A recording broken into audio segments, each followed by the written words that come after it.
శ్రీ గురుభ్యో నమ. శ్రీ ధునీవాలా దాదా మహారాజ్ చరిత్ర. అధ్యాయం 8. యోగనాథుడు.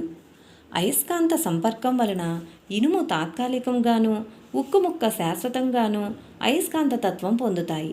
ఉక్కుముక్క కూడా అది ఎంత పరిశుద్ధంగా ఉంటే అంత చక్కగా అయస్కాంత తత్వం పొందుతుంది. అలాగే మహనీయుల సన్నిధిలో సాధకులు వారి వారి పరిపాకాన్ని అనుసరించి పరిణతి చెందడం చూస్తాం. సద్గురువులు సర్వజ్ఞులు గనుక మన అభ్యర్థనతో నిమిత్తం లేకుండానే చేయూతనిచ్చి మనలను సాధనలో సాధ్యమైనంత పై స్థితికి తీసుకుపోతారు. కనుకనే శ్రీ వెంకయ్య స్వామి వారు మైసూరు మహారాజా వారు కనిపిస్తే మాత్రం లాభం ఏముందయ్యా, మనం చేసుకున్నదే కదా మనకు అని సెలవిచ్చారు. కనుక మనం కష్టించి సాధన చేసి అర్హత సంపాదిస్తే శ్రీ దాదాజీ లాంటి మహనీయులు ఎలా మనల్ని అనుగ్రహించి ఉన్నత స్థితి ప్రసాదిస్తారో మనం ఇప్పుడు చూస్తాం. మన జాతకం, వ్రాత, విధిలో ఉంటేనే సాధన జరుగుతుందని భ్రమించే వారంతా బుద్ధిహీనులు, సోమరులని వశిష్ఠ గీతలో వశిష్ఠుల వారు చెబుతారు. ఒకరోజు శ్రీ దాదాగారు విశ్రాంతి తీసుకొనుచుండగా టుకడో అను సాధువు కంజరి వాయించుచు, దయానిధి, మీకు పేద ధనికులను భేదం లేదు, నాపై కరుణించి లేచి ఈ దీనునికి దర్శన భాగ్యం ప్రసాదించండి అను భావం గల పాట పాడాడు. వెంటనే దాదాగారు ఆ భక్తునికి పపీత అను పండు ముక్కను ప్రసాదంగానిచ్చి ఆశీర్వదించారు. టొకడో గారు ఆ ముక్కను హరిహర భగవానులకు కొంత పెట్టి తాను కొంత తిన్నాడు. హరిహర భగవానులు అతడిచ్చిన పపీత ముక్కకు బదులు కిరిణి ముక్క కొంత ఆ సాధువుకు ప్రసాదించారు. ఆ ప్రసాదం తిన్న తర్వాత అతడు గొప్ప సత్పురుషుడుగా రూపొంది ప్రఖ్యాతిగాంచాడు. సిద్ధహస్తుడైన ఒక యోగి శ్రీ దాదాగారిని సాయిఖేడాలో దర్శించారు. ఈ యోగి పొంగవునకు ఒకానొక యోగ ప్రక్రియ సిద్ధి కాలేదు. అందుకే వారు అనేక మంది పేరుగాంచిన యోగులను, సిద్ధపురుషులను దర్శించారు. కానీ అందరి దగ్గర నిరాశ మాత్రమే మిగిలింది. తన కోరిక శ్రీ దాదాగారికి విన్నవించడానికి అతనికి ధైర్యం చాలలేదు. నిస్సహాయంగా శ్రీ దాదాగారి సన్నిధిలో కూర్చొని ఉన్నాడు. రాత్రి 11 గంటలప్పుడు శ్రీ దాదాగారు యోగి కాలిపై గట్టిగా చెరిచాడు. వెంటనే ఆ యోగి తన్మయత్వంతో సిద్ధి కలిగింది, సిద్ధి కలిగింది అని బిగ్గరగా అరిచి గంతులు వేయసాగాడు. కొద్దిసేపటికి స్థిమితపడి హృదయపూర్వకమైన భక్తి విశ్వాసాలతో శ్రీ దాదాగారికి ప్రణమిల్లి సెలవు గైకొని వెళ్ళాడు. చెట్టు యొక్క గొప్పతనం అదిచ్చే పండ్ల యొక్క మాధుర్యాన్ని బట్టి నిర్ణయిస్తాం. అలాగే మహనీయుల యొక్క గొప్పతనం వారి ద్వారా రూపొందించబడ్డ సిద్ధపురుషుల మూలంగా గణించబడుతుంది. శ్రీ దాదాగారి ద్వారా తీర్చిదిద్దబడ్డ మహనీయులలో నిత్యానంద మహారాజు ఒకరు. వీరెంతటి గొప్పవారో ఈ క్రింది లీల ద్వారా తెలుస్తుంది. పొట్ట ఉబ్బి పాలు త్రాగలేక కొద్ది క్షణాలలో చనిపోతుందని ఆశ వదిలేసిన ఒక పసిబిడ్డను ఒక బుట్టలో పెట్టుకుని దుఃఖిస్తూ నిత్యానంద మహారాజు గారి యొద్దకు తెచ్చారు. నిత్యానంద మహారాజు గారు ఆ బిడ్డ చెంత కూర్చొని, మహారాజ్ పాలు త్రాగండి అని లాలనగా చెప్పారు. కానీ బిడ్డ పాలు త్రాగలేదు. ఇదే విధంగా నిత్యానందుల వారు మరి 2 సార్లు చెప్పి చూచినా కానీ ప్రయోజనం లేకపోయింది. వెంటనే వారు ఆ బాలుని ఒక లెంపకాయ కొట్టారు. బాలుడు ఉలిక్కిపడి తల్లి దగ్గర పాలు త్రాగ మొదలుపెట్టాడు. తర్వాత 4 గంటల్లో బిడ్డ సంపూర్ణంగా ఆరోగ్యవంతుడయ్యాడని గుర్తించి ఆ బిడ్డడి తల్లి నిత్యానంద మహారాజు గారి పాదములపై పడి నమస్కరించి తన కృతజ్ఞతను తెలుపుకొన్నది.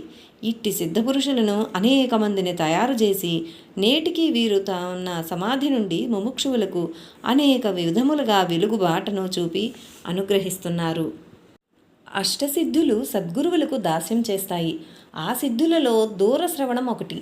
సిద్ధపురుషులు సుదూర వార్తలు ఏ యంత్ర సహాయం లేకుండానే వినగలుగుటయేగాక కోరిన వారందరూ కూడా ఆ మాటలు వినగలిగేటట్లు చేయడం గొప్ప చమత్కారం కాదా? 1929వ సంవత్సరంలో శ్రీ దాదాగారు సాయిఖేడాలోని భక్తులతో, ఎవడో పిచ్చివాడు సముద్రపు ఒడ్డున ఏమో వాగుచున్నాడు, ఆ పందిరి స్తంభమునకు చెవానించి వినమనిరి. గజరాజసింహుడను భక్తుడేగాక అక్కడ ఉన్న వారందరూ అచ్చటికి 500 మైళ్ళ దూరంలో గల బొంబాయిలో గాంధీ మహాత్ముడు చేయుచున్న ఉపన్యాసమును ఆ పందిరి స్తంభంలో విని శ్రీ దాదాగారి దివ్యమహిమకు ఆశ్చర్యచకితులయ్యారు. ఒకరోజు తనను పూజించుచున్న ఒక భద్రమహిళను, మీ ముక్కు పుడక కొంచెం మాకివ్వండి అని అడిగారు. వారు అడిగిందే మహాభాగ్యమని ఎంతో ప్రేమతో ఆమె తన ముక్కు పుడకను శ్రీ దాదాగారికి సమర్పించింది. శ్రీ దాదాగారు ఆ ముక్కు పుడకను తీసుకుని తన అగ్నిగుండంలో పారేశారు. ఆమె ఇంటికి వెళ్ళినప్పుడు శ్రీ దాదాగారు ఆమెకు ఒక టెంకాయ ప్రసాదించి ఇంటికి వెళ్ళి తినమని చెప్పారు. ఆమె ఇంటికి వెళ్ళి టెంకాయ కొట్టినప్పుడు దాని నుండి విలువైన ముక్క పుడక క్రింద పడింది. ఆ అద్భుతమును గాంచిన మహిళలందరూ శ్రీ దాదాగారి కృపకు అబ్బురపడ్డారు. ఇది చూచి మరునాడు ఒక వనిత శ్రీ దాదాగారి సమీపమున నిల్చుని వారి దృష్టిని తన ముక్కు పుడక వైపు ఆకర్షించు సైగలు చేయుచుండెను. ఆమె దురాశ నెరిగిన శ్రీ దాదాగారు ఆమె ముక్కు పుడకను కూడా తీసుకొని టెంకాయ ప్రసాదం ఇచ్చిరి. ఆమె టెంకాయ కొట్టగా కొబ్బరి తప్ప మరేమీ లేదు. పేరాస ఫలితంగా ఆమె పతిదేవుడు ఆమెని ఈ విధంగా సత్కరించి ఉండునో పాఠకులు ఊహించుకొనగలరు. శ్రీ దాదాగారికి పిల్లలతో సరదాగా కాలం గడపడం అంటే ఎంతో ఇష్టం. అప్పుడప్పుడు పిల్లల గుంపుతో వెళ్ళి మిఠాయి దుకాణాలపై పడి కొల్లగొట్టి పిల్లలకు పంచేవారు. కొందరు ధూర్తుల మహనీయుని దివ్యత్వాన్ని అర్థం చేసుకోలేక కొట్టేవారు. మరికొందరు దుకాణదారులు వినయపూర్వకంగా దాదాజీ మేము పేదవారము, చాలా నష్టమైంది స్వామి అని మొరపెట్టేవారు. పరమకారుణ్యమూర్తి అయిన శ్రీ దాదాగారు ఎంతో మధురంగా నవ్వి ఏమీ అనుకోవద్దు, మీ మిఠాయి బిల్లు పంపండి, దాని ఖరీదు చెల్లిస్తాము అని ప్రేమగా పలికి వెళ్ళేవారు. ఒకనాడు హుసన్ మార్గు వంతెన దగ్గర ఉన్న దుకాణదారుడు అలాగే తన మిఠాయి బల్లతో శ్రీ దాదాగారి మకామునకు రాగా, ఒరేయ్ బిల్లెంత, ఆ బండ క్రింద పైకి ముందు తీసుకువెళ్ళు అని ఆజ్ఞాపించారు. ఆ బండ క్రింద చూస్తే పైసలతో సహా సరిగ్గా మిఠాయి బిల్లుకు సరిపోయేటంత పైకమే ఉండటం ఆశ్చర్యం కదా. నరసింగపూర్లో ప్రేమదాస్ అను నిజమైన భక్తుడు ఒకడుండేవాడు. దైవ కార్యాలకు దాన ధర్మాలకు తన శక్తికి మించి వ్యయం చేసి అప్పుల పాలయ్యాడు. ఒకరోజు ప్రేమదాసు చేత చాటెడు ఇసుక తెప్పించి శ్రీ దాదాగారు తన యొద్ద నుంచుకొని ఆ ఇసుక నటూ ఇటూ కలయబెడుతున్నారు. మధ్యలో ఏమో గొణుగుతున్నారు. భక్తులందరూ చూస్తుండగానే కొద్ది క్షణాల్లో ఆ ఇసుక రేణువులన్నీ బంగారు నాణేలుగా మారిపోయాయి. ఆ బంగారు నాణేలన్నీ ప్రేమదాసునికిచ్చి మూర్ఖుడా, ఇక మీదటెప్పుడు అప్పు చేయవద్దని బుద్ధి చెప్పారు. ప్రేమదాసు కన్నులు ప్రేమాశ్రువులతో చెమ్మగిల్లగా శ్రీ దాదాగారి పాదములపై శిరస్సు నుంచి ప్రణమిల్లాడు. ఒకనాడు స్వామి శంకరానంద్, దివాకర్ మరికొందరు కారులో ప్రయాణం చేస్తూ జామ్ నదిని సమీపించారు. నది నిండు వరదలో ఉన్నందున మోటారు వాహనాలన్నీ ఇరువైపులా నిలిచి ఉన్నాయి. స్వామి శంకరానంద్ గారు, మనకు దాదాగారి నుండి అనుమతి లభించింది, కారు నదిలో దింపు అని డ్రైవర్తో చెప్పారు. కారులోని వారందరూ నర్మదామాతకు జై, శ్రీ దాదాజీకి జై అని ముక్త కంఠంతో అరుస్తున్నారు. కారు నది మధ్యలో మునిగిపోయింది. కారులోని వారు మాత్రం ప్రాణభీతిచే బిగ్గరగా జై కొట్టసాగారు. ఇంతలో వారికి ఎవరో వెనుక నుండి కారును నెట్టుచూ ఒడ్డుకు చేర్చినట్లు అనిపించింది. సురక్షితంగా అందరూ ఆశ్రమం చేరి శ్రీ దాదాగారి అదృశ్యహస్తమును కొనియాడి స్తుతులు చెల్లించిరి. ఒకనాడు హోషంగాబాద్ స్టేషను సమీపంలో శ్రీ దాదాగారు ఒక వంతెనపై కూర్చొని ఆ మార్గంలో పోతున్న గోపికలను పాలు పెరుగు అడిగి తీసుకుంటున్నారు. శ్రీ దాదాగారిని పిచ్చివాడని తలచి ఒక గోపిక స్వామివారికి ఏమీ ఇవ్వకుండా చులకన భావంతో వెళ్ళిపోయింది. శ్రీ దాదాగారు కూర్చున్న చోటు నుండి కదలకుండా తన చేతిని 12 అడుగుల పొడవు పెంచి ఆమె బుట్టలోని మొంతను తీసుకున్నారు. ఆ కబంధాస్తం చూచి గోపికలు భయభ్రాంతులైనారు. కొందరు నాస్తికులు శ్రీ దాదాగారు దిగంబరులైనందున అసహ్యించుకుని కలెక్టర్ గారికి రిపోర్టు చేశారు. కలెక్టర్ శ్రీ దాదాగారిని జైల్లో పెట్టించాడు. శ్రీ దాదాగారు పొద్దుటి వరకు ఎవరూ ఉండర్లే అని పలికి ఊరుకున్నారు. కలెక్టర్తో సహా ప్రముఖ అధికారులందరికీ బదిలీ ఉత్తర్వులు తెల్లవారేసరికి టెలిగ్రామ్ ద్వారా అందాయి. శ్రీ దాదాగారి మహిమ విని పోలీసు వారు శ్రీ దాదాగారిని వారి శిష్య బృందం అంతటినీ విడుదల చేశారు. సాయిఖేడాకు 15 మైళ్ళ దూరంలోని సాలగ్రామ్ అను గ్రామం నుండి వచ్చిన పటేలును ఇంటికి వెళ్ళడానికి శ్రీ దాదాగారు అనుమతి ఇవ్వలేదు. ఇదే విధంగా 2 వారాలకు పైన గడిచాయి. ఒకనాటి రాత్రి పటేల్ను శ్రీ ధునీమాత జలం తెమ్మని శ్రీ దాదాగారు తొందర చేశారు. శ్రీ దాదాగారు పటేల్ తెచ్చిన నీటిని అతని చేతనే తన పవిత్ర అగ్నిగుండమందు పోయించారు. కొన్ని క్షణాలాగి రౌద్రాకారుడైన శ్రీ దాదా పటేలునొక్క చరుపు జరిచి తీవ్ర కంఠంతో, ఒరే 15 రోజుల నుండి ఇక్కడ పడి తింటున్నావు, నీ ఇంటి పనులు నీ అబ్బ చూస్తాడా, వెంటనే ఇంటికి వెళ్ళు అని తరిమివేశారు. ఇల్లు చేరిన పటేలు ఆనందాశ్చర్యములతో దిగ్భ్రమ చెందాడు. కారణం, తన గ్రామం అగ్ని ప్రమాదమునకు గురి అయి అందరిళ్ళు బూడిదరాసులైనవి. కానీ తన ఇల్లు పశువుల కొట్టం మాత్రం చెక్కు చెదరలేదు.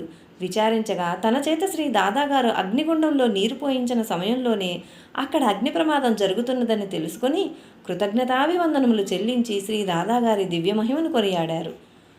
సద్గురువులు దుష్టులను, దుర్మార్గులను, పాపులను జాలితో కరుణించి శిక్షించే బదులు శిక్షణనిచ్చి సన్మార్గులను చేస్తారు. క్రీస్తు, బుద్ధుడు, సాయినాథుడు, శ్రీ వెంకయ్య స్వామి వారి జీవిత చరిత్రలో ఇలాంటి లీలలు ఎన్నైనా చూడగలము. పాపులు ధర్మ మార్గాన్ని అవలంబించేటట్లు చేయడమే కదా వారి అవతార కార్యము, ముఖ్య ఉద్దేశము. సాయిఖేడాలో బుడ్డే ఖాన్ అను కసాయివాడు ఒక బుట్టలో మాంసం తీసుకొని పోతున్నాడు. శ్రీ దాదాగారు ఆ బుట్టను ఒక కర్రతో కొట్టారు. ఆ బుట్టలోని మాంసమంతా భూమిపై పడిన వెంటనే ఎర్రని అందమైన పూలుగా మారింది. అక్కడున్న జనులందరూ ఆశ్చర్యచకితులయ్యారు. శ్రీ దాదాగారు బుడ్డే ఖాన్ను అదే కర్రతో బాగా కుట్టి మంగల్ని పిలిచి వాని తల కొరిగించి వానికి జటాశంకరులను మారు పేరు పెట్టారు. నాటి నుండి ఆ కసాయివాడు తన వృత్తిని మాని శ్రీ దాదాగారి భక్తుడై వారి సన్నిధిలో పవిత్ర జీవనం చేయసాగాడు. అన్నింటికంటే గొప్పది విద్యాగర్వం. ఎంత గొప్ప భక్తునికైనా ఈ గర్వం అతని పతనహేతువవుతుంది. ఆధ్యాత్మికంగా వారు అధోగతి పాలవడం తథ్యం. అలాంటి వారి గర్వం రూపమాపాలంటే ఒక్క సద్గురువులకే సాధ్యం. కాశీ నుండి వచ్చిన విద్వాంసుడొకడు శ్రీ దాదాగారిని పరీక్షించదలిచాడు. వేల కొలది భక్తుల మధ్యనున్న ఆ గర్విష్ఠుడైన విద్వాంసుని శ్రీ దాదాగారు తన యొద్దకు పిలిపించి అతన్ని తన ఎడమ చేతితో పట్టుకొని తమ కుడి చేతిని తన ముడ్డి దగ్గరుంచి ముక్కి కొంత మలం తీసి దాన్ని ఆ శాస్త్రిగారి మూతికి చేతికి పూశారు. దుర్గంధానికి బదులు ఆ మలం ఎంతో అద్భుతమైన సువాసనలతో ఆనందదాయకంగా ఉన్నది. నాటి నుండి ఆ శాస్త్రిగారి విద్యాగర్వం అంతరించి సద్భక్తుడుగా మారాడు. సాధు సజ్జనులను కష్టపెట్టడం, దూషించడం, నిందారోపణ చెయ్యడం ఎంతటి దుష్ఫలితాలకు కారణమో అవధూత లీలయ్యను శ్రీ వెంకయ్య స్వామి వారి జీవిత చరిత్రలో చూస్తాము. గుడ్లగూబ సూర్యుని వెలుగు చూడలేదు. ఎన్నో జన్మల పాపభారం వలన మగ్గే మూడులకు మహనీయుల నీడ కూడా భరింపరానిదిగా ఉండడం సహజమే. అట్టి పాపాత్ముల దుశ్చర్యలను మహాత్ములు పట్టించుకోరు. కానీ ప్రకృతి మాత్రం తగు విధంగా శిక్షించక వదలదు. సాయిఖేడాలో కొందరు దుష్టులు శ్రీ చిన్నదాదా గారిపై అసత్యపు కేసులు పెట్టి కోర్టుకు లాగారు. కానీ కోర్టులో కేసు వీగిపోయి శ్రీ చిన్నదాదా గారు నిర్దోషులుగా నిరూపించబడ్డారు. తత్ఫలితంగా సాయిఖేడాలో కలరా వ్యాధి విజృంభించింది. జనులు చీమల పుట్టల వలె చనిపోయారు. శ్రీ దాదాగారు సాయిఖేడా వదిలి శాశ్వతంగా నరసింగపూర్ వెళ్ళిపోయారు. మహనీయులు పరమదయానిధులైనప్పటికీ ప్రజల సామూహిక పాపఫలం దానిని వారికి దక్కకుండా చేస్తుంది. అందుకే ఈ సామూహిక పాపఫలాన్ని సామూహిక జపయజ్ఞాలు, భజన, సత్సంగాలు చేసి సామూహిక పాపఫలం తగ్గించుకోవాలని మహనీయులు చెబుతారు. ఆ ధర్మ సూక్ష్మం తెలియని ఆధునికులు దైవం మన హృదయంలోనే ఉన్నాడు, సత్సంగాలు, మందిరాలు, నామయజ్ఞాలు అవసరం లేదనే వాదన ఎంత అర్ధరహితమో తెలుస్తుంది. కుందన్ లాల్ జబ్బల్పూర్లోని బ్రాహ్మణ కులస్థుడు. టీచర్ వృత్తి చేసేవాడు. కర్మవశాత్తు అతనికి పిచ్చి పట్టింది.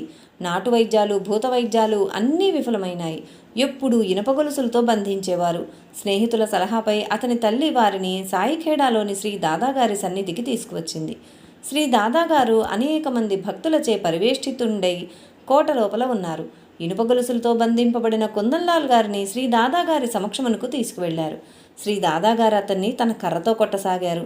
కుందన్లాల్ తప్పించుకొని వెళ్లారు. తిరిగి భక్తులు అతన్ని తీసుకువచ్చి శ్రీ దాదాగారి ఎదురుగా ఒక స్తంభానికి బంధించారు. 2-3 రోజులు అక్కడే పడి ఉన్నాడు. అతడు తన పిచ్చి చేష్టలను మానలేదు. 4వ రోజు శ్రీ దాదాగారు తన కర్రతో అతన్ని కొట్టుతూ, "ఓ బ్రహ్మరాక్షసి, ఈ బ్రాహ్మణ బాలుని వదిలిపెట్టు" అంటున్నారు. వెంటనే కుందన్లాల్, "స్వామి, నేను ఇతన్ని వదిలేస్తాను, నన్ను క్షమించు" అని అరవసాగాడు. శ్రీ దాదాగారు అతనికి రొట్టె తినిపించారు. అది మొదలు అతడు ఆరోగ్యవంతుడై కొంతకాలం శ్రీ దాదాగారి సన్నిధిలోనే ఉండిపోయాడు. కొన్ని మాసాల తర్వాత తన తల్లితోటి అతడు జబ్బల్పూర్ వెళ్ళిపోయాడు. సాయిఖేడా గ్రామ మధ్యమున ఒక చెరువు గలదు. ఆ చెరువు నిర్మాణమును గురించి ఒక చిత్రమైన కథ నేటికి చెబుతున్నారు. ఈ చెరువు త్రవ్వించి అక్కడ జీవుల కష్టాలు బాపవాలెననడి సంకల్పం నరహరానంద్ అను సిద్ధపురుషులకు కలిగింది. వారు ఆ పవిత్ర కార్యము చేయుటలో రోజుకు 150 మంది కూలీలను నియమించారు. ఒక క్రొత్త కుండలో కొరధాన్యం పోసి మూత వేసి ఆ కుండ అడుగున అమర్చిన రంధ్రం ద్వారా నిత్యము కూలీలకు ఆ కొరధాన్యం కూలీగా ఇచ్చేవారు. వారు పవిత్ర జలాలు తెచ్చే నిమిత్తం తీర్థయాత్రలకు పోతూ చెరువు పనిని తన శిష్యునికి అప్పగించినారు. కుండ మూత తీయకుండా నిత్యం కూలీలకు కొరధాన్యాన్ని ఆ కుండ అడుగునున్న రంధ్రం నుండి తీసి ఇమ్మని ఆజ్ఞాపించిపోయిను. ఆ శిష్యుడు కొన్నాళ్ల వరకు అలాగే ధాన్యం ఇస్తూ పనిచేయిస్తున్నాడు. తర్వాత ఒకరోజు కుండలో ఎంత ధాన్యం ఉన్నదో చూడవలెనని కుతూహలం ఆపుకోలేక మూత తీసి చూచాడు. అందులో ఒక్క కూలివానికి సరిపడు ధాన్యం మాత్రమే ఉండెను. ఆ ధాన్యం తీసినాక ఇక మరలా ధాన్యం రాలేదు. ఇంకా చెరువు పని చాలా ఉంది గనుక ఆ శిష్యుడు తన నేరానికి దారుణంగా దుఃఖించసాగెను. ఇంతలో నరహరానంద్ గారు తీర్థముతో తిరిగి వచ్చి జరిగిపోయిన దానికి దుఃఖించవద్దని శిష్యుని ఓదార్చి తాను తెచ్చిన తీర్థమును చెరువులో పోసి ఆ చెరువులో వివిధ రంగుల తామర చెట్లు నాటిరి. నేటికి ఆ చెరువులోని నీరు తరుగు లేకుండా తెల్లని, ఎర్రని, పచ్చని రంగు తామర పూలతో యాత్రికులకు నేత్రపర్వంగా అలరారుచు గ్రామ మధ్యములో ఉన్నది. శ్రీ స్వామి శివానంద బ్రహ్మచారి 1918 సంవత్సరంలో శ్రీ దాదాగారి దర్శనార్థం సాయికేడా వచ్చారు. వీరు మాళ్వా ప్రాంతపు బ్రాహ్మణ విద్వాంసులు. దర్శనానంతరం శ్రీ దాదాగారిని వదిలి వెళ్ళలేకపోయారు. రాత్రింబవళ్ళు శ్రీ దాదాగారి ఎదుట కూర్చుని వారి దెబ్బలు తింటూ వారి దివ్యమహిమలను కన్నులారా గాంచుచుంటిన ధన్యజీవి. ఒకరోజు వీరికి శిరోమండనం చేయించి నర్మదా స్నానానంతరం ఒక శివాలయమును ఉండమని ఆజ్ఞాపించారు. అందువల్ల వీరికి శివానంద అను పేరు వచ్చింది. వీరు చీపానేర్లో ఉండేవారు. వీరు సిద్ధి పొందే సమయానికి వీరి వయసు 90 సంవత్సరాలు. నేటికి మధ్యప్రదేశ్ ప్రభుత్వ బందోబస్తుతో ప్రతి సంవత్సరం 15 రోజులు ఉత్సవాలు జరుగుతాయి. శ్రీ స్వామి భాస్కరానందజీ వీరు జబల్పూర్ ప్రాంతం వారు. 1920 సంవత్సరంలో శ్రీ దాదాగారిని దర్శించారు. వస్తూనే శ్రీ దాదాగారు అరే బాబు ఇక్కడికి రా అని స్వాగతం పలికి శిరోమండనం చేయించి తన కర్రను భాస్కరుని వైపుకు విసిరారు. అది భాస్కరుని వీపుకు తగిలింది. వారికి భాస్కరానంద అని నామకరణం చేశారు. జబల్పూర్లో దర్బారు స్థాపించారు. వీరు సంస్కృతం, ఇంగ్లీషులోనూ మంచి జ్ఞానులు. శ్రీ చోర్లగారనే ఆంగ్లేయ ప్రభువు కూడా వీరి మహిమను చవిచూచి ఆశ్రమం నిర్మించారు.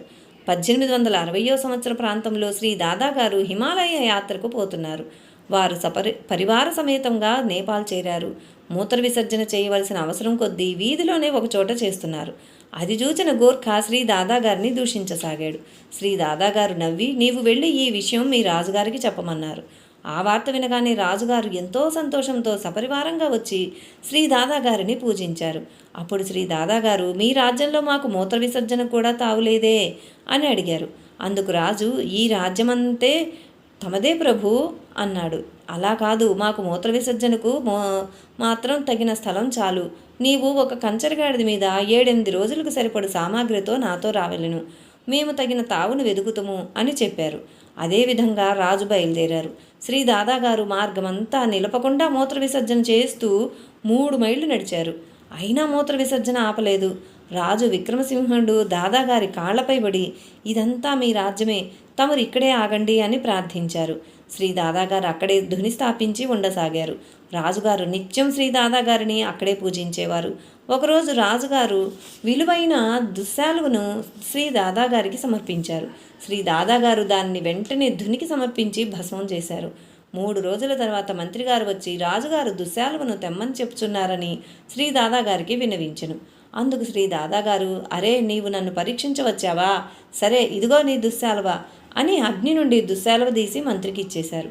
ఆ అద్భుతానికి మంత్రిగారు ఆశ్చర్యచకితులై దాదాగారి పాదములపై పడి నన్ను క్షమించమని కన్నీటితో ప్రార్థించాడు. గాడర్వాడ నుండి ఒక వైద్యుడు సాయిఖేడా వచ్చి శ్రీ దాదాగారిని దర్శించెను. శ్రీ దాదాగారు అతన్ని దగ్గరకు పిలిచి అతని జేబులోని పాదరసం సీసాను తీసుకొనెను. ఆ సీసాలోని 14 తులాల పాదరసాన్ని శ్రీ దాదాగారు తాగేశారు. 4 నెలల తర్వాత ఆ పాదరసం శ్రీ దాదాగారి ఎడమ మోకాలు నుండి బయటకు వచ్చేసింది. పాదరసాన్ని పుటం వేసి భస్మం చేసి వైద్యులు మందుల్లో కలుపుతారు. కానీ పచ్చి పాదరసం కడుపులోకి తీసుకోరాదు. అలా తీసుకుంటే వారికి మరణం తథ్యం.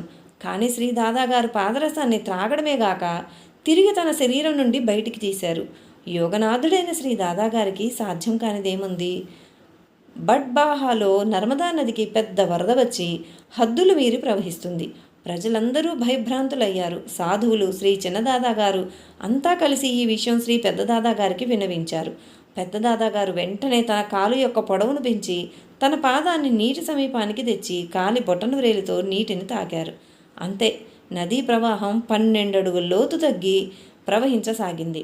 అందరూ శ్రీ దాదాజీ గారికి జై జయధ్వానాలతో తమ కృతజ్ఞతలు తెలియజేశారు.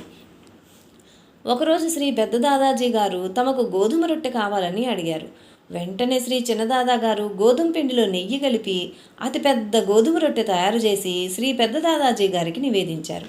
వారు అందులో నుండి చాలా స్వల్పంగా తుంచుకొని ఆరగించి మిగిలిన దానిని భక్తులందరికీ ప్రసాదంగా ఇచ్చారు.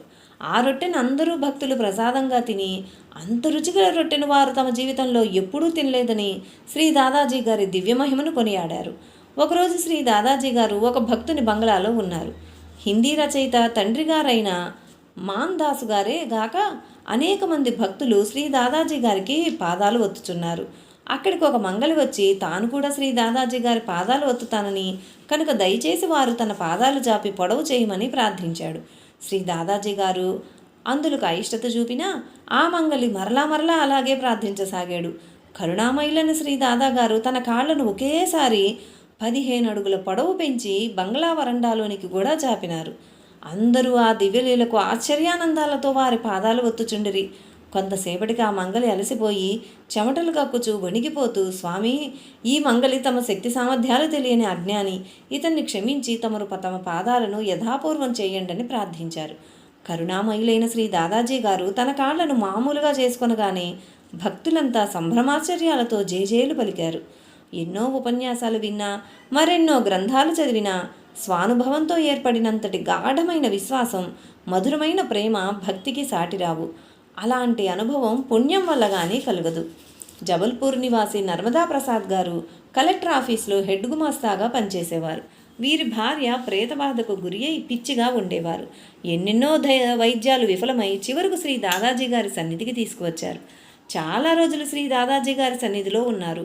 ఒకరోజు శ్రీ దాదాజీ గారు ఆమెను వారి కర్రతో కొడుతూ, ఓ భూతమా, ఈ బిడ్డను వదిలి వెళ్ళిపో, ఈ బిడ్డ అమాయకురాలు అని గద్దించారు. అంతే, ఆ క్షణం నుండి ఆమె ఆరోగ్యం చక్కబడి ఇన్నో బాయి, హుక్కీ బాయి అనే 2 సంతానం కూడా కలిగారు. జీవితం మీద రోత కలిగిన ఈ తల్లి అది మొదలు శ్రీ దాదాజీ గారి సేవకు అంకితమై సాయిఖేడా వదిలి ఖాండ్వాకు వచ్చారు. శ్రీ దాదాజీ సేవలో ధన్యత నొందిన భాగ్యశాలి. కష్టాలు కూడా అనుగ్రహానికి గుర్తు అని పూజ్యపాదులు ఆచార్య శ్రీ ఎక్కిరాల భరద్వాజ గారు చెప్పిన మాట ఈమె ఎడల సత్యమైంది. ప్రేతబాధతో అన్నేళ్లుగా బాధపడినందువల్లనే ఆమె శ్రీ దాదాజీ గారి సేవకు అంకితమైందని తెలుస్తుంది. ఇదే విధంగా బారాబంకీ రాజుగారగు ప్రదీపాక్ సింగ్ గారు అనేక వ్యాధులతో బాధపడి చివరి ఆశగా శ్రీ దాదాజీ గారి సన్నిధికి వచ్చారు. వారి ఆరోగ్యం చక్కబడ్డ క్షణం నుండి సకుటుంబ సమేతంగా శ్రీ దాదాజీ గారి సేవలోనే తన జీవితం గడిపి వారిలో ఐక్యమైన ధన్యజీవులయ్యారు. 1928వ సంవత్సరంలో శ్రీ దాదా గారు సాయిఖేడా నుండి ఝుకోలి ఘాట్ మీదుగా ప్రయాణం సాగించి నర్మదా నది దాటి భోరా సఘాట్ దగ్గరగా మకాం చేశారు. శ్రీ దాదాగారికి వారి పరివారమునకు కావలసిన ఏర్పాట్లన్నీ భోపాల్ మహారాణి గారు సమకూర్చారు. ఒకరోజు శ్రీ దాదాగారు నర్మదా నది ఒడ్డున ఉండగా ఒక బండివాడు తన బండిని నదీ తీరమున విడిచి ఎద్దులను నదిలో నీరు త్రాగుటకు తీసుకుపోయాను. అంతలో శ్రీ దాదాగారు బండివానికి చెప్పకుండానే ఆ బండిలో కూర్చుని బండిని పొమ్మని ఆజ్ఞాపించారు. అక్కడి భక్తులందరికీ ఆశ్చర్యం గొలుపు విధంగా ఎద్దులు లేకుండానే ఆ బండి కదిలిపోసాగింది. వెంటనే ఆ బండివాడు పరుగున పోయి అది తన బండి అని శ్రీ దాదాగారికి విన్నవించెను. అందుకు శ్రీ దాదాజీ, వెళ్ళు, ఎద్దులు నీవి, బండి నాది అని చెప్పగానే ఆ బండివాడు ఆశ్చర్యానందములతో ఆ దృశ్యం గాంచుచూ నిలబడిపోయాడు. మిగిలిన భక్తులంతా జయజయధ్వానాలు చేస్తూ భక్తి పారవశ్యంతో బండి లాక్కొని పోసాగారు. ఆ రోజంతా ఆ ఊరేగింపు కన్నుల పండుగగా జరిగి బరేల్ అనే గ్రామం వద్ద గల మామిడి వనంలో ఆగింది. ఆ విధంగా ఎద్దుల్లేని బండి ఉత్సవం బరేల్లోని మామిడి వనంలో ఆగింది. శ్రీ దాదాగారు తనకొక రకం మిఠాయి కావాలని కోరారు. వెంటనే ఆ మిఠాయి తయారు చేసి శ్రీ దాదాగారికి సమర్పించారు. శ్రీ దాదాగారి ప్రసాదాన్ని భక్తులందరూ తృప్తిగా ఆరగించారు. ఆ ప్రక్కనే ఒక పెద్ద చెరువు ఉంది. ఆ చెరువును ఒక పిశాచం తన నివాసం చేసుకుని ఉన్నందున ఆ చెరువులో స్నానం చేయడం నిషేధించి ఉన్నారు. కానీ శ్రీ దాదాగారు అందరినీ వెళ్ళి చెరువులో స్నానం చేసి రమ్మని ఆజ్ఞాపించారు. ఆ చెరువు విషయము, నిషేధాజ్ఞల గురించి ఆ గ్రామస్తులు శ్రీ దాదాగారి భక్తులకు తెలియజేశారు. కానీ చిన్నదాదాగారు తమ గురువుగారి ఆజ్ఞలు పాటించి తీరాలని పట్టుబట్టడంతో అందరూ ఆ చెరువులో స్నానం చేసి వచ్చారు. చిత్రాతి చిత్రంగా ఆనాటి నుండి నేటి వరకు ఆ చెరువుకు ఆ పిశాచం బెడద వదిలింది. నేటికి ఆ గ్రామస్తులందరికీ ఆ చెరువు ఉపయోగపడుతుంది. శ్రీ దాదాగారు బరేల్ నుండి హోషంగాబాద్ మీదుగా ఇండోర్కు ఏతించారు. అధ్యాయం 9. శ్రీ దాదాగారి వచనామృతం. 1. ఎవరికి ఈశ్వరుడు కావాలో వారు భజన చేయవలెను, చిరుతిండ్లు తినరాదు. 2. నిజమైన ధునికి కట్టెలు అవసరం లేదు. 3. ఈ దాదా తన బిడ్డలనెప్పుడూ మోసగించలేదు, ఇక ముందు కూడా మోసగించడు. 4. ప్రపంచంలో ఎచ్చట చెడిపోయిన వాడైనా మా వద్దకు వచ్చినా బాగుపడును. కానీ మా వద్ద చెడిపోయిన వారు ప్రపంచంలో ఎచ్చటను బాగుపడరు. 5. హరే రామ భజన చేయుచుండు, దీనివలన భక్తికి బలము చేకూరును. 6. వాద వివాదముల నుండి వీలైనంత వరకు దూరంగా ఉండండి. 7. మేము చిత్రపటాలు విగ్రహాల రూపాలలో మాత్రమే ఉన్నామని తలచడం పొరపాటు, మరియు ఎవరి తలలపైన అలంకరించము. 8. మోసములతో కపటములతో ప్రపంచమును మోసగించవద్దు, ఒక్క రొట్టె ముక్కతో జీవించండి. 10. ఎవరైతే భజన చేయుదురో వారిని రక్షింతును, ఎవరు భజన చేయరో వారిని హరింతును. 11. అగ్ని, స్త్రీ, ధనము మనము ఎదుట ఉన్నప్పుడు మాత్రమే సరిగా పనిచేస్తాయి. మనము ఎదురుగా లేనందున, సరిగా పనిచేయనందున ప్రమాదం సంభవించును. 12. సాధకులకు మహాత్ముల సాన్నిధ్యము లాభం చేకూర్చును. 13. ఈ ప్రపంచంలో యతి సతి అనగా పతివ్రత, ఈ ఇద్దరే యశస్సులు, నేడు వీరికి హాని జరుగుచున్నది. 14. నేను దెబ్బలు కొట్టేవాడితోటి కూడా ఉంటాను, దెబ్బలు తినేవాడితో మాత్రమే కాదు. సోమనాథ మందిరంపై మహమ్మద్ గజని దండెత్తినప్పుడు అక్కడి ప్రజలు నపుంసకులై సైన్యమంతయు గ్రుడ్డిదగుననియు వారి చేతులు పడిపోవునని చెప్పసాగిరి. ఇదే దృష్టాంతము. 15. ఈ దాదా తన బిడ్డలనెన్నటికీ మధ్యలో వదిలిపెట్టడు. 16. రాముని వెనుక అయోధ్య ఉన్నది, అయోధ్య వెనుక రాముడు లేడు. 17. అభ్యాగతుడు రావణుడే కావచ్చు, కానీ వారెక్కడి నుండి వచ్చారు? అంతా బ్రహ్మమే. 18. గొడవలకు వీలైనంత దూరంగా ఉండు. 19. హరే రామ మంత్రాన్ని ప్రతిరోజు జపించు. 20. మనసులో ప్రార్థించి భజించి పూజించు. 21. సద్గురువులు చెప్పిందే చేయాలి, కానీ చేసినట్లు చేయరాదు. 22. సేవకుడు సేవలోనూ ప్రార్థనలోనూ తత్పరుడు కావాలి. 23. ఎదుటివారిని దోచుకునే బదులు శ్రీ దాదాజీ గారి దయను దోచుకొని సుఖాన్ని అనుభవించు. 24. మహాత్ముడు సిద్ధుడిగా కాదు, సేవకుడుగా ఉంటే చాలు. 25. భూమి ఆకాశాల మధ్య అందరూ సోదర సోదరీమణులే. 26. గురుదేవునికై నిరీక్షించు, ఆశను వదులుకో. 27. చెప్పడం అందరూ నేర్చుకున్నారు, చేయడం ఎవ్వరూ నేర్వలేదు. 28.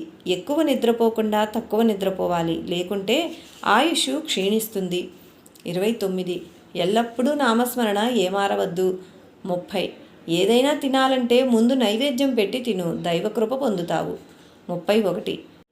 నీవు నా నామం జపిస్తుంటే నేను నీ కార్యంపై కన్నేసి ఉంచుతాను. నీవు నీ పనుల్లో ఉంటే నేను నా లోకంలో ఉంటా. నోటిలో నామం ఉంటే చేతిలో సదాకార్య సిద్ధి ఉంటుంది. 32. ప్రార్థనలో చైతన్యం, సేవలో తత్పరత ఉండాలి. 33. ఒక సద్గురువును నమ్మి ఇంకో సద్గురువును ఆశ్రయిస్తే వారెట్టి మంచి పనులు చేసినా సద్గతి కలగదు. శ్రీ ధునివాలా దాదా మహారాజ్కి జై.